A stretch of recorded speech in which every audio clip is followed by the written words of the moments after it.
Le plan physique et le corps physique sont différents. Le corps physique est notre propre corps, tandis que le plan physique englobe tout ce qui nous entoure, comme les objets, l'air ambiant, etc. De même, le corps morontiel est une forme délimitée dans le plan morontiel, qui est le monde dans lequel il évolue. Le plan matériel quant à lui englobe tout ce qui n'est pas notre corps mais dans lequel celui-ci vit. Il est préférable d'appliquer les techniques spirituelles dans notre vie quotidienne, plutôt que de se retirer du monde. Cependant, il est nécessaire de se donner suffisamment de temps pour se former et se discipliner. Se retirer dans un monastère peut être une option pour se consacrer à son évolution, mais il est important de continuer à appliquer ces techniques à l'extérieur. Toutefois, si la majorité de notre temps est consacrée à autre chose, il peut être plus efficace de commencer par une pratique intensive dans un cadre restreint pour ensuite la mettre en pratique à l'extérieur. L'objectif du monastère serait alors de préparer l'individu à vivre à l'extérieur et non à rester à l'intérieur. Il serait donc important de créer une structure qui nous permette de mieux fonctionner tout en poursuivant notre évolution. Dans cette conversation, il est évoqué l'idée d'un camp de concentration qui serait comparable à une concentration d'évolution plutôt qu'une concentration de personnes. Certains pourraient avoir l'impression de vivre des expériences difficiles ou infernales, alors que d'autres pourraient voir cela comme une opportunité agréable une fois qu'ils en verront les résultats. L'ego est mentionné comme un facteur déterminant dans la perception de ces expériences. L'idée d'une structure monastique d'évolution est également abordée, soulignant l'importance de l'apprentissage et de l'application dans ce processus. Il est mentionné que ce type d'expérience a déjà eu lieu lors de camps de formation et que certaines personnes ont connu une transformation importante à travers ces expériences. Le concept de monastère est décrit comme un lieu de pratique totale, impliquant un engagement constant et intense, et différent de la pratique isolée et occasionnelle. Dans les relations interpersonnelles des pensionnaires du monastère, l'affectivité idéale est vécue en respectant intégralement l'humain et en respectant ceux qui se respectent eux-mêmes. Les règles sont établies par l'intelligence et doivent être suivies sans chercher à les contourner. Le facteur humain peut parfois poser des problèmes lorsque certains ne veulent pas suivre les règles établies. Il est donc nécessaire de placer des raisons intelligentes pour coordonner les actions. Ainsi, lorsque chacun suit les règles sans résistance, les relations restent harmonieuses. Le mental doit être suffisamment énergisé par l'intelligence pour diriger l'ego, sinon des problèmes peuvent survenir. En suivant simplement les tâches assignées sans y réfléchir, chacun peut accomplir ses responsabilités rapidement et profiter de son temps libre pour réfléchir. Le texte parle de différentes considérations sur les relations humaines et les règles qui les régissent. L'auteur exprime son point de vue sur l'affection et l'attachement émotionnel, affirmant que l'affection basée sur l'ego peut être nocive, tandis que celle basée sur l'intelligence est plus saine. Il souligne également l'importance de suivre les règles établies et critique ceux qui ne le font pas. L'auteur utilise des exemples pour illustrer son propos, notamment le fait de ne pas respecter les horaires de travail convenus et les conséquences néfastes de l'amour excessif basé sur l'ego. Enfin, il mentionne que les décisions doivent être prises en fonction de la logique et des mathématiques plutôt que des émotions. Dans les relations interpersonnelles des pensionnaires vivant dans les monastères, l'idéal serait de vivre une affectivité équilibrée. Cependant, cette question suppose que l'affectivité pose des problèmes, ce qui n'est pas nécessairement le cas.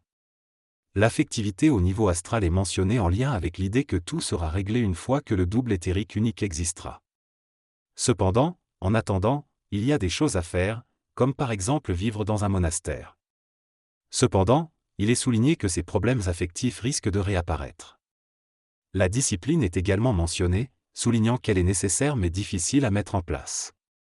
Il est également fait référence au rôle des policiers et surveillants, avec l'idée que ceux-ci ne sont pas souhaitables et qu'ils représentent une autorité oppressante. Le principe d'un monastère est présenté comme une possibilité pour faire évoluer les individus en leur permettant de se débarrasser de ce qui est pesant. Il est proposé d'établir des règles, par exemple en matière de sommeil et d'alimentation, pour aider à la récupération. Les règles doivent être acceptées par tous ceux qui décident de vivre dans ce monastère. Enfin, il est souligné l'importance de suivre ces règles et de ne pas se contenter de faire des promesses sans les appliquer, afin de progresser réellement. Il est important de réfléchir et de déterminer si quelque chose est bon ou mauvais. Une fois que cela est établi, il suffit de continuer si c'est bon. Il peut y avoir des critiques mais elles ne doivent pas être prises en compte si elles ne sont pas constructives. Seules les personnes intelligentes qui continuent d'apporter des Idées intelligentes seront retenues. L'apprentissage intensif est préférable à un apprentissage étalé sur une longue période. Il faut se concentrer sur ce que l'on veut apprendre et ne pas se laisser distraire. Les règles doivent être établies par l'intelligence et doivent être respectées. Si l'on décide de manger sainement, alors on doit s'y conformer strictement. La vie devrait être basée sur un modèle de concentration et de discipline. Il est nécessaire de trouver un équilibre entre les différents aspects de la vie, mais cela doit se faire en fonction de ce qui peut être accompli. L'ego a besoin de cette concentration pour évoluer. Le texte parle de la famille et souligne la nécessité de s'en libérer pour être totalement libre et ne pas souffrir. Il mentionne qu'il faut que les enfants apprécient et respectent leurs parents, mais pas qu'ils les aiment, afin d'être libérés de l'amour et de ne pas souffrir en cas de mal fait par les parents.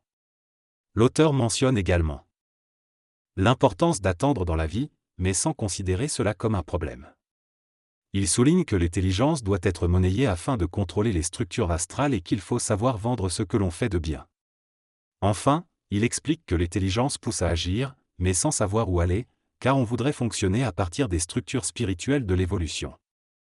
Dans cet extrait, il est question de la manière dont les moines d'un monastère pourraient profiter de la fumée de cigarettes pour offrir des cours onéreux pour arrêter de fumer. Il est également mentionné que l'intelligence n'est pas récompensée dans le travail d'infirmière. On aborde ensuite le concept de hiérarchie et la possibilité que tous les humains deviennent mentaux et moins violents dans un futur lointain. On discute également du nombre d'êtres humains sur la planète dans 400 ans. Ensuite, la question de la création des mémoires est abordée, expliquant qu'une synergie énergétique permet de les générer. Ces mémoires sont décrites comme des phénomènes complexes qui se répètent dans l'univers. La mémoire est une forme d'énergie qui recrée toujours la même forme, permettant de savoir instantanément ce qui s'est passé. L'intelligence, quant à elle, ne nécessite pas de nourriture provenant de l'être humain, mais chaque plan de conscience peut être considéré comme une forme de nourriture pour un plan inférieur. Par exemple, le plan mental se nourrit du plan supramental, qui se nourrit à son tour du plan bouddhique, et ainsi de suite. Les mères porteuses sont un phénomène où une femme porte un enfant qui n'est pas génétiquement le sien, mais elle lui transmet une partie de son astralité à travers son système sanguin. Cela permet de créer une génétique tripartite, avec les contributions génétiques de la mère donneuse d'ovules, du père donneur de sperme et de la mère porteuse. Les mères porteuses peuvent cependant avoir des difficultés à se détacher de l'enfant en raison de leur lien réincarnationnel. Ce concept de mère porteuse peut être vu comme une révolution pour changer la conscience égoïque des humains, mais il est peu probable qu'il se généralise à la création d'enfants en laboratoire selon les besoins spécifiques des parents. L'idée évoquée dans le texte est la possibilité de créer un enfant sans père ni mère, en utilisant uniquement des substances chimiques.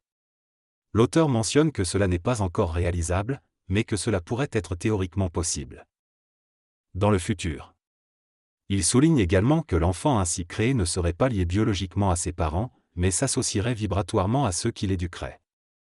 L'auteur propose également de mettre en prison l'adulte intérieur, représentant l'ego, pour libérer l'enfant intérieur. Il mentionne que l'omniscience n'existe pas pour l'homme, mais que l'omnipotence et l'omniprésence sont présentes dans l'intelligence supramentale. Finalement, il suggère la possibilité de court-circuiter le processus de développement et d'accéder directement à la fin, mais précise que cela n'est pas encore réalisable pour l'homme actuellement. Selon ce discours, l'évolution de l'humanité est liée à la création d'un dôme éthérique, une fusion entre la conscience humaine et une entité extraterrestre. Les hiérarchies célestes ont besoin d'un véhicule matériel pour cesser d'évoluer, mais tant que les êtres humains habitent ces véhicules, les hiérarchies ne peuvent pas les posséder. Afin de permettre cette possession, les entités humaines doivent évoluer leur corps physique jusqu'à un certain niveau. Une fois que cela se produit, les hiérarchies se mettent à la disposition des êtres humains jusqu'à ce qu'ils atteignent leur propre maîtrise. Ensuite, les hiérarchies s'approprient les corps évolutivement ajustés, laissant derrière eux des véhicules adaptés à leurs propres besoins. L'humanité serait donc la solution à la création de ces véhicules matériels permettant la rétention de conscience. Contre, un jour les corps dans lesquels nous habitons seront détruits, mais nous serons libérés avant cette destruction. Les traces laissées par notre expérience serviront de paramètres d'expérience pour les hiérarchies, afin qu'elles puissent recréer rapidement les mêmes expériences sur d'autres planètes. Il est également mentionné que ce processus n'est pas une expérience pour voir si cela fonctionne, mais plutôt un chemin évolutif connu des hiérarchies.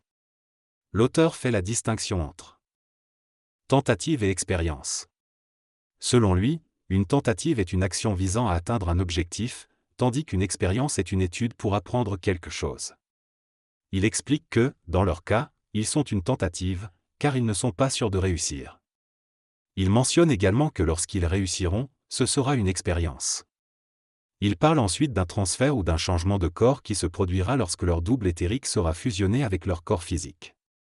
Il explique que toutes les mémoires restent dans l'astral, mais que leur corps astral sera désassujetti et libre. Il mentionne ensuite la possibilité d'implanter ces mémoires sur une autre planète en refroidissement et de recréer une planète identique à la Terre, mais qu'ils seraient sortis de là. Il explique enfin qu'ils vont abandonner leur ancien véhicule pour en former un nouveau et qu'ils pourraient être aidés par d'autres entités. Il semble que dans cette conversation, il soit question de fusion entre le double et l'homme, de hiérarchies extraterrestres intéressées par l'avenir de l'humanité, et du nombre de doubles qui existent. Les doubles seraient au nombre de plusieurs milliards, mais leur rôle et leur devenir ne sont pas encore clairs. Il est également mentionné que les prédictions des voyants peuvent être trompeuses, et que lorsqu'on se conscientise, on doit apprendre à travailler avec de nouvelles lois. Par ailleurs, il est évoqué le fait que le rêve peut être influencé par les mouvements des yeux, et que l'expression de l'esprit se fait à travers le corps physique. Enfin, on parle d'une partie mémorielle en l'homme qui résiste au changement, sans expliquer pourquoi cela se produit. Le texte parle de l'évolution des énergies et de leur confinement sur la planète. Ces énergies, une fois en contact avec la Terre, étaient renvoyées d'où elles venaient. Pour les empêcher de partir, le monde de la mort a été créé, faussant ainsi la connaissance des énergies. Cependant, il est nécessaire d'accumuler suffisamment d'énergie pour créer l'homme. Malgré les difficultés, l'auteur se montre optimiste quant à la résolution de ces problèmes. Il mentionne également la création d'une carte jaune au nom de Germaine Brisée.